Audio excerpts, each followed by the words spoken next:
Welcome everyone to this listening part 1 problem solving analysis. Before we get started, I want to remind you that I will be following the listening part 1 problem solving tips and strategies guide from our online library. If you would like to understand that guide more and you want a more in-depth analysis of it, then you can go to the listening part 1 of our library and you will find that video in that section here in the listening part 1. There's a video with tips and strategies, and that video will guide you on some really good tips and strategies to use for listening part 1. For now, I will only go through the pages of that guide, which shows us how we should listen effectively. What can we do? Yes, listen in full sentence mode, not vocabulary mode. That is very important. As well as what information we should focus on while we're listening, understanding the problem and the solutions for part 1. That's very important. And listening to the questions. What can we do to listen to the questions or understand them better? Responding to the questions. Yes, what can we do while we are analyzing the questions? Okay.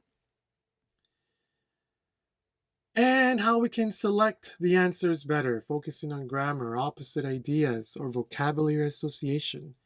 Please look at that guide and it will provide you some more tips and strategies about that. You can also find that video in our YouTube channel, just on the list. Now let's get started with today's analysis.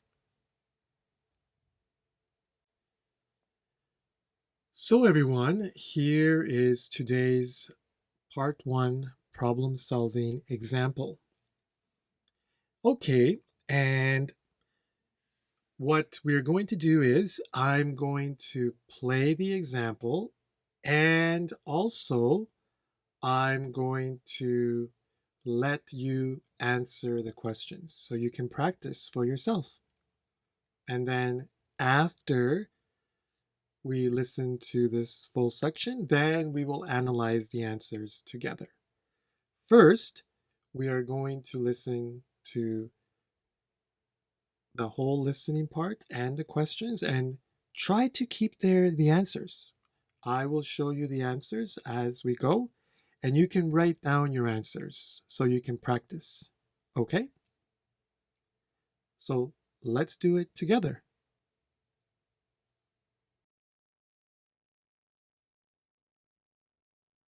Listening to problem solving.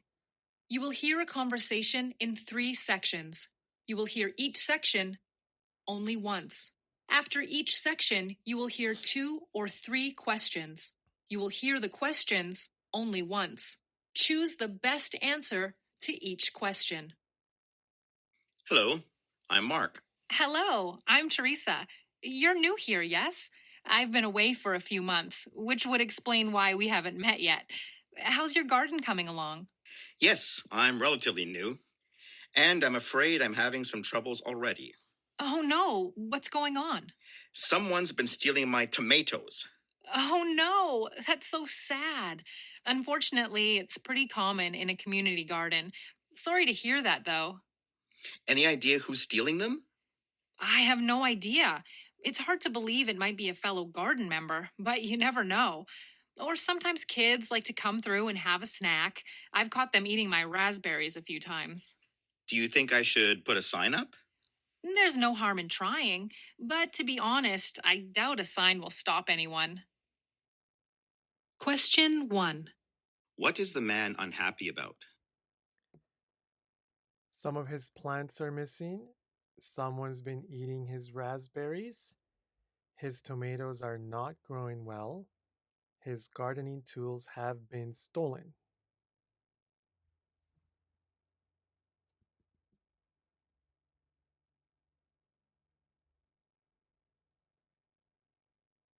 Question 2. What is the woman's reaction to the man's news?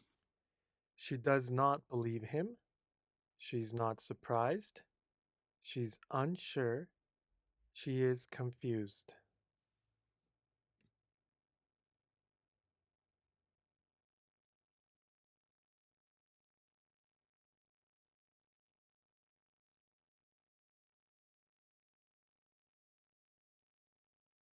Now listen to part 2.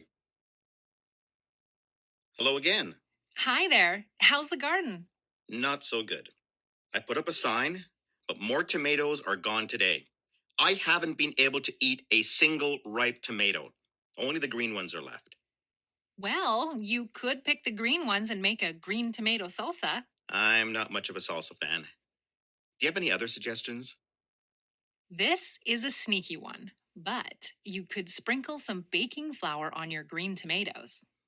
Baking flour? What good would that do?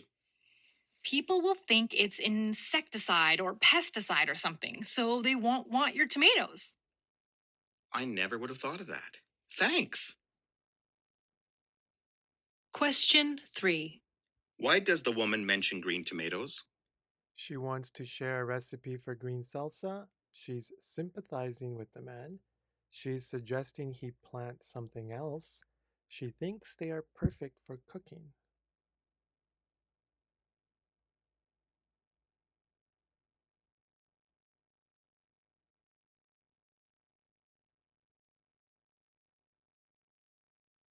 Question 4.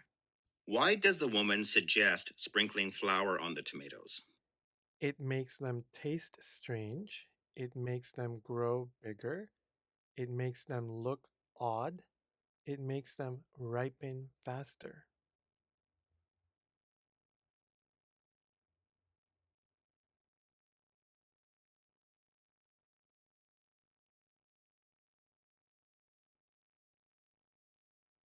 Question 5.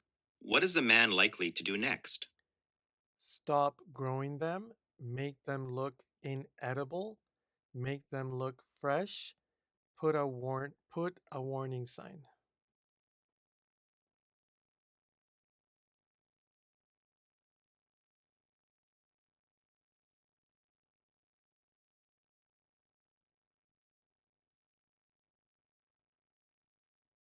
Now listen to part 3. Hey, how are the tomatoes?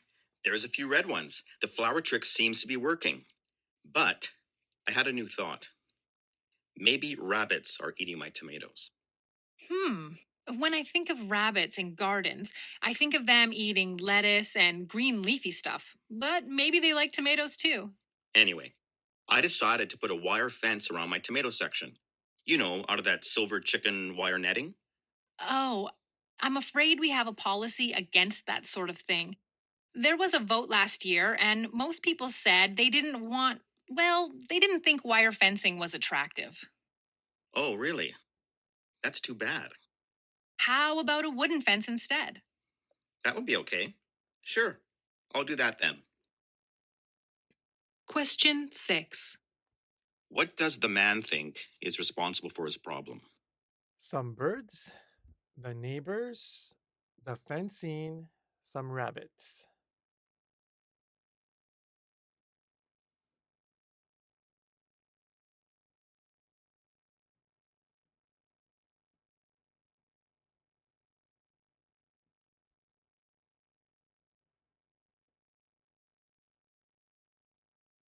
Question 7. What does a man plan to do? Repair the wire mesh around his tomatoes. Put a wire trap to catch any pests. Block anything from entering the garden. Replace the leafy lettuce.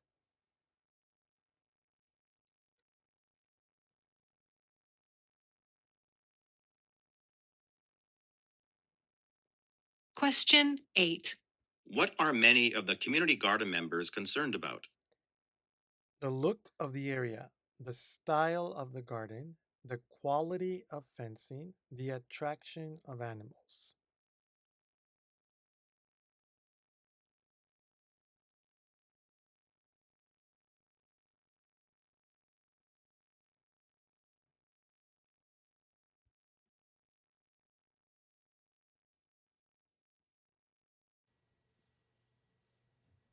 So then, everyone, now let's review the answers here. Let's look at question number 1. Okay. What is the man unhappy about? Okay.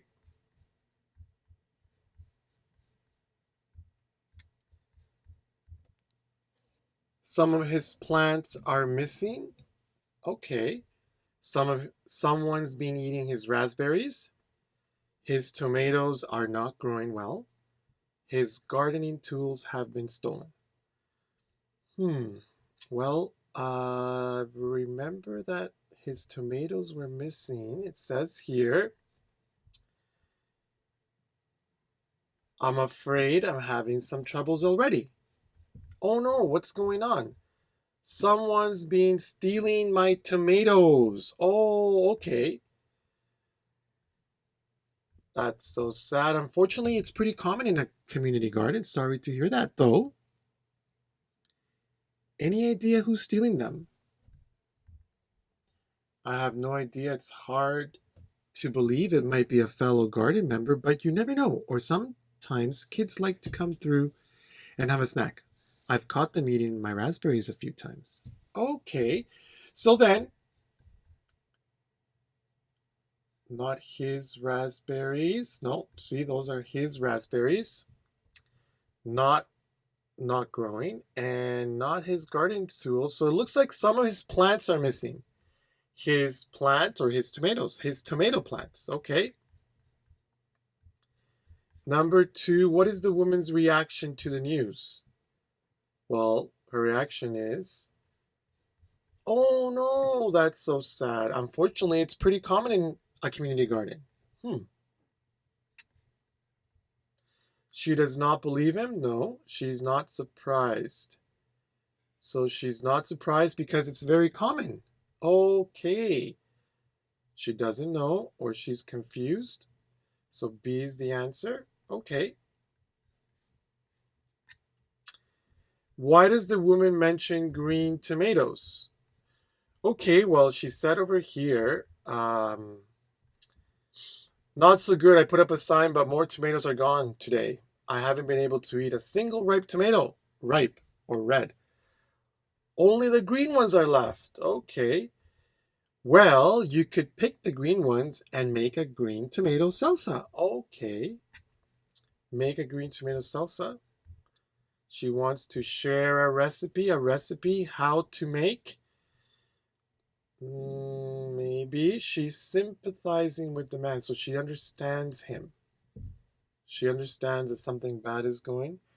She's suggesting he plants something else. She thinks they are perfect for cooking.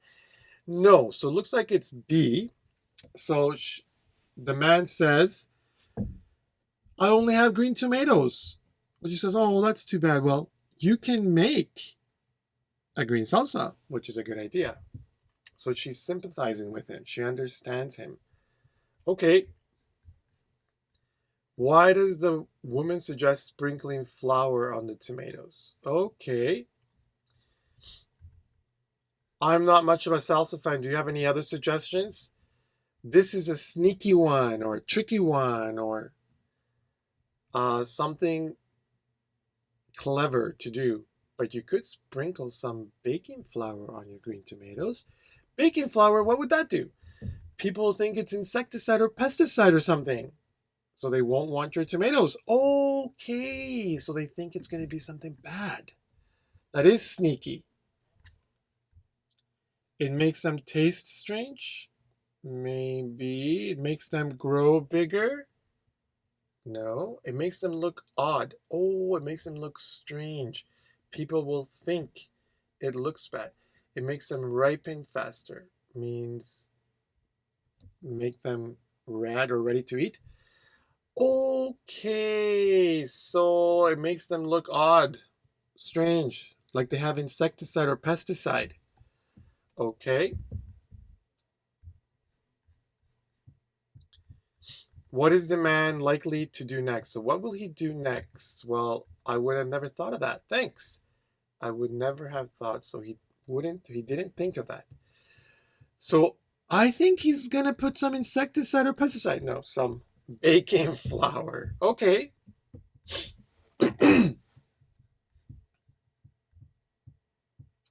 Stop growing the tomatoes, make them look inedible. Inedible, like you can't eat them. Inedible. Make them look fresh. Put a warning sign. No. So I think he's going to put some baking flour so they will look odd and strange and people won't eat them. Okay. Number 6. What does the man think is responsible for his problem? Hey, how are the tomatoes? There's a few red ones. The flour seems to be working, but I had a new thought.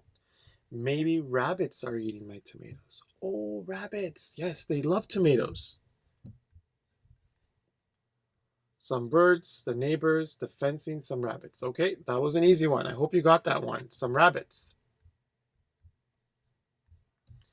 7. What does the man plan to do? When I think of rabbits in gardens, I think of them eating lettuce and leafy lean stuff, but maybe they like tomatoes too. I think they do. Anyway, I decided to put up a wire fence around my tomato section, out of that silver chicken wire netting. Okay, so he wants to put a fence, maybe, a wire fence. Okay. Repair the wire mesh around his tomatoes. Not repair the wire mesh because there is none. Put a wire trap to catch pests. Trap, not a trap. It's a fence. Block anything from entering the garden. So he wants to put a fence, so he wants to block the rabbits maybe from coming. But if it's people, he needs to make it really, really high. Not the leafy lettuce. Okay, so C. He wants to stop or block anything from eating his tomatoes. Okay. What are the community garden members concerned about? Oh, I'm afraid we have a policy against that sort of thing. So they have a policy against. They don't allow that sort of thing. The wire fencing. There was a vote last year and most people said they didn't think wire fencing was attractive. Okay, well, maybe it's not. Maybe it isn't. Maybe it is. So how about a wooden fence instead? That would be sure. But a wooden fence, is that less or more attractive? I don't know. So it looks like he wants the question again was, what is the community garden members? What are they concerned about? The look of the area. Is it attractive? Is it unattractive? I think this is the answer. The style of the garden, not style. Quality of fencing, no. The attraction of animals. So they're concerned on how the garden looks, maybe how their neighborhood looks as well, the garden. Okay, well, I think we got all the answers here, everyone. Okay, very good. You can review the answers if you want. More importantly, everyone, I'm going to leave a link in the description box for you to review this listening practice. It'll be the same audio, okay? But it's another version of this exam with different questions, okay? Different questions. This is very good to practice and review and develop your comprehensive skills. Sometimes the listening is very easy, but the questions are very tricky. And that's why it's very good to build your comprehensive skills. Let's remember, everyone, practice makes perfect. Okay, everyone. I would like to remind you that if you're looking for some more listening, reading, writing, or speaking CELPIP exam practice, then you should definitely subscribe to our CELPIP library. The CELPIP library has hundreds of examples of listening, reading, writing, and speaking, which will help you develop your score, whatever the score you need. Also, The library contains vocabulary, listening skills, reading skills, grammar, and writing skills exercises, which will really help you improve your general understanding of English and also for the exam. So, and you can purchase a 1 month pass or a 2 month or a 3 month subscription for a very low price. And of course, if you really enjoyed this content, then please like this video, share it, and also subscribe to our YouTube channel. That way we will keep on producing more CELPIP analysis for your development. Have a great day.